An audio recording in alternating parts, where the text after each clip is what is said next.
একটি চৌবাচ্চায় দুইটি নল আছে। একটি নল দিয়ে চৌবাচ্চাটি 20 মিনিটে পূর্ণ হয়, অপর নল খুলে দিলে 30 মিনিটে খালি হয়। দুই নল একসাথে খুলে দিলে কত সময়ে তা পূর্ণ হবে? এরকম অঙ্ক প্রায়ই চাকরি পরীক্ষায় আমরা দেখতে পাই।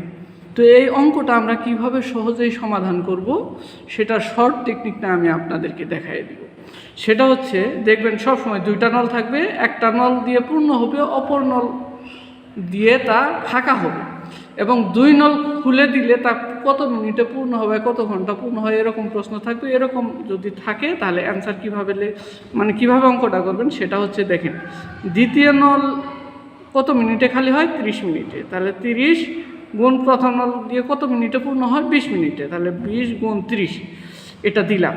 এখন কি করব, এই দ্বিতীয় নল আবার নিচে দিয়ে প্রথম নল কি করব? বাদ দিব। এই অঙ্কটা আমরা করে ফেলবো, অঙ্কটা আমাদের হয়ে যাবে। প্রথমে আমি আবারও বলি, দ্বিতীয় নল গুণ প্রথম নল, নিচে লিখবো কি? দ্বিতীয় নল বিয়োগ প্রথম নল।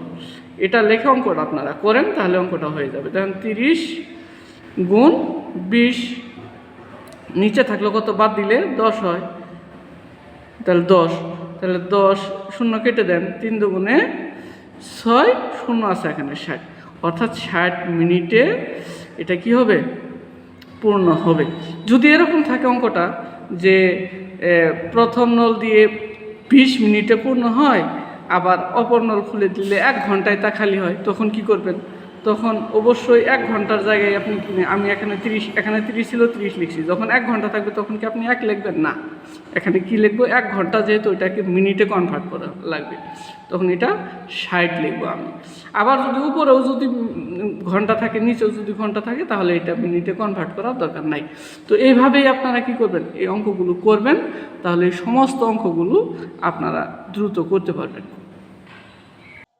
অঙ্কটি যদি বুঝে থাকেন তাহলে স্ক্রিনে দেখানো এই দুইটি অঙ্ক আপনারা করে উত্তরটা কমেন্ট সেকশনে লিখে যেতে পারেন।